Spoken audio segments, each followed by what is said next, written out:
আপনি কি জানেন ইসরায়েলের নেতার একটি পরিকল্পনা মার্কিন প্রেসিডেন্টকে এমন এক যুদ্ধে টেনে এনেছে যা এখন ইউরোপকেও ঝুঁকিতে ফেলতে পারে। সম্প্রতি ইরান ভারত মহাসাগরের একটি মার্কিন ঘাঁটিতে মিসাইল ছুড়েছে এবং নেতানিয়াহু বলছেন ইউরোপের নিরাপত্তাও এখন ঝুঁকির মধ্যে।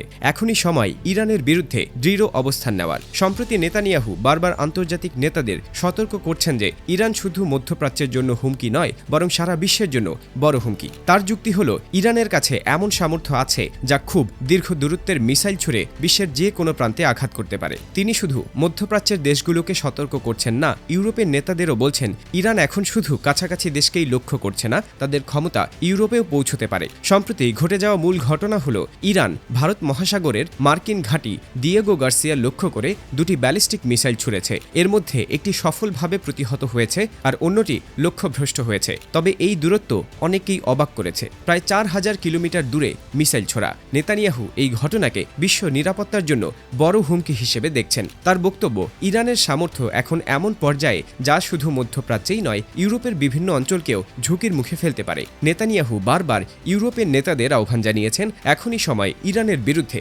দৃঢ় অবস্থান নেওয়ার। তিনি বলেন ইরান ইতোমধ্যেই কিছু অঞ্চলে ক্ষেপণাস্ত্র ছুড়েছে, এমনকি ইউরোপীয় অঞ্চলের দিকে হুমকি জানিয়েছে। ইরান শুধু দেশের সীমানার মধ্যে নয়, আন্তর্জাতিক সমুদ্রপথ ও জ্বালানি রুটও নিয়ন্ত্রণ করার চেষ্টা করছে, যাতে গোটা বিশ্ব চাপের মধ্যে পড়ে। নেতানিয়াহু দাবি করছেন এই পরিস্থিতিতে সারা বিশ্বের নেতাদের সরাসরি হস্তক্ষেপ করা দরকার। ইরান অবশ্য এসব অভিযোগ মানছে না। তাদের বক্তব্য, তারা শুধুমাত্র প্রতিরক্ষা এবং দেশের নিরাপত্তা নিশ্চিত করার জন্যই এই প্রযুক্তি তৈরি করছে। তবে নেতানিয়াহু এবং তার সমর্থকরা বলছেন ইরান শুধু প্রতিরক্ষা নয়, বরং শক্তি প্রদর্শনের মাধ্যমে বিশ্বের অন্যান্য দেশকেও চাপের মুখে ফেলছে। বিশেষজ্ঞরা মনে করছেন ইসরায়েল ও যুক্তরাষ্ট্র এক ধরনের ডোমিনো ইফেক্ট তৈরি করছে। প্রথমে ট্রাম্পকে যুদ্ধে টেনে এনেছে, এরপর দিয়েগো গার্সিয়া ও সাইপ্রাসকে ঢাল হিসেবে ব্যবহার করে ইউরোপকে এই সংঘাতে যুক্ত করার চেষ্টা করছে। এখন সবচেয়ে বড় প্রশ্ন হল ইউরোপ কি সরাসরি ইরানের বিরুদ্ধে যুদ্ধে নামবে? অনেক বিশ্লেষক মনে করছেন ইউরোপ এখনও সরাসরি যুদ্ধে নামার পক্ষে প্রস্তুত নয়, তারা কূটনৈতিক পথে সমাধান খুঁজতে চাইছে। বিশ্লেষকরা বলছেন এখন সময় এসেছে শক্তিশালী কূটনীতি এবং আন্তর্জাতিক আলোচনার মাধ্যমে সমস্যার সমাধান করার। যুদ্ধের বিকল্প হিসেবে কূটনীতি বেশি কার্যকর হতে পারে। নেতানিয়াহু ও যুক্তরাষ্ট্রের দাবি হল তারা ইরানের পারমাণবিক কর্মসূচি, ব্যালিস্টিক মিসাইল প্রোগ্রাম এবং সামরিক উৎপাদন ক্ষমতা ভাঙার লক্ষ্য নিয়ে কাজ করছে। তারা মনে করেন এটি শুধু নিজেদের জন্য নয়, গোটা বিশ্বের নিরাপত্তার জন্য অপরিহার্য।